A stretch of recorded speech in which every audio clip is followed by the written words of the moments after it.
Amatlah rugi serta malang dalam kehidupan kita sebagai orang yang mengaku kita ini orang Islam, tetapi kita tidak pernah memahatkan dalam diri ini untuk kita menjadi seorang mukmin yang bertakwa kepada Allah Subhanahu wa taala.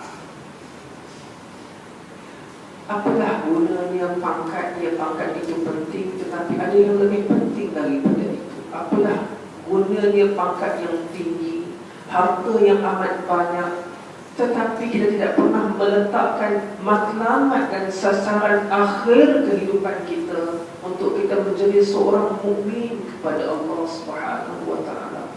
Di antara ciri-ciri orang yang mukmin, yang mencintai Allah dan Rasul-Nya, Allah rakamkan dalam Al-Quran. Tengok kat belakang ni pun tahu, wa ma atakum. Apa cakap? Wa ma atakum ar-rasul fakhudhuhu. Apa yang Rasul bagi tahu dekat kita, ikut apa yang diperintahkan. Tetapi kalau Rasul larang kita daripada kita buat sesuatu perkara itu, jangan kita persoalkan, kita tinggalkan. Sebab itu dalam kaedah fiqh ada dua perkara, iaitu suruhan dan larangan.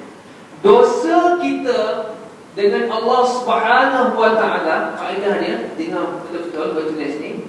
Dosa kita dengan Allah itu lebih berat apabila kita meninggalkan suruhan Allah berbanding kita meninggalkan larangannya. Contoh, Allah Subhanahu wa taala suruh kita salat, tetapi kita ingkar.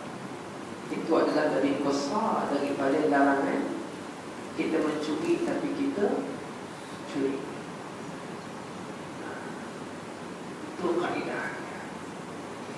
Baik. Bagaimana untuk kita menjadi seorang mukmin yang bertakwa kepada Allah Subhanahu wa taala? Kita laksanakan apa yang Allah suruh, kita tinggalkan apa yang Allah larang. Dan salah satu di antara cara-cara untuk kita menjadi mukmin yang bertakwa, kita kena ada mentor. Kita kena ada rujukan, sandaran. Orang Islam, Nabi pesan sebelum kewafatan baginda Rasul sallallahu alaihi wasallam, tidak akan sesat kamu sebagai orang Islam selagi mana kamu berpegang dengan Quran dan Sunnah baginda Nabi Muhammad sallallahu alaihi wasallam. Di dalam Al-Quran itu sendiri terdapat pelbagai cerita yang menceritakan tentang para nabi, para rasul, bagaimana untuk mencapai kejayaan di dunia, lebih-lebih lagi di hari akhirat kelak. Dan inilah pada malam ini permulaan, pada malam ini untuk kita belajar tentang qisasul anbiya, kisah-kisah nabi dan juga para rasul, sebagai untuk kita mengambil iktibar daripada perjalanan kehidupan mereka nabi dan rasul ini untuk kita menjadi seorang hamba Allah yang saleh dan salehah. Baik. Kenapa kita mesti beriman dengan nabi dan rasul? Sebab ia sebahagian daripada rukun iman. Tuan-tuan, puan-puan yang dirahmati Allah, ada berapa rukun iman? Ada 5 ke ada 6? Ada orang terlupa antara rukun iman, rukun Islam. Rukun iman, tuan-tuan, puan-puan, ada 6. Yang pertama, beriman kepada Allah. Yang kedua, beriman kepada malaikat. Yang ketiga, beriman kepada kitab. Yang keempat, beriman kepada Rasul. Yang kelima, beriman kepada hari kiamat. Dan yang terakhir, beriman kepada qada dan qadar Allah Subhanahu wa ta'ala. Apa dalil dia Ustaz? Ustaz Iman cerita. Dalil dia dalam surah Al-Baqarah. Selalu kita baca tahlil semua. Amana ar-rasul bima unzila ilaihi min rabbih wal mu'minun kullun amana billah wa wa kutubihi wa rusulihi. Yang dua lagi tu ayat yang lain.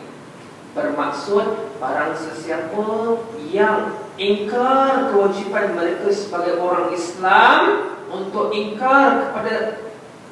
tidak taat kepada Allah dan Rasul, takut-takut terbatal akidah kita. Sebab diterangkan oleh Allah Subhanahu wa taala secara jelas dalam Al-Quranul Karim. Jangankan untuk kita menolak Al-Quran, menolak satu ayat daripada Al-Quran itu sudah dikira sebagai kafir. Bukan sekadar satu ayat, satu huruf pun boleh jatuhkan kafir. Baik, tuan-tuan dan puan-puan, muslimin dan muslimat yang dirahmati Allah Subhanahu wa taala, apakah perlunya kita untuk kita mempelajari sirah ataupun qisasul anbiya war rasul ini? Apa kepentingan dia? Adakah dia sama seperti baca buku cerita, baca buku novel, nangis? Tak ada apa. Tidak, tuan-tuan dan puan-puan yang dirahmati Allah.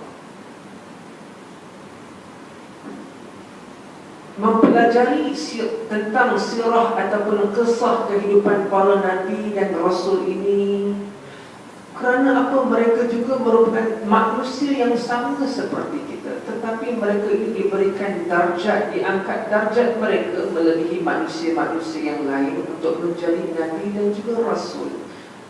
Kenapa Allah Subhanahu wa taala tidak menjadikan dan ataupun tidak memilih para nabi dan rasul daripada kalangan malaikat? Sebab Allah Subhanahu wa taala itu Maha tahu. Kalaulah Allah Subhanahu wa taala itu memilih para malaikat untuk menjadi nabi dan rasul,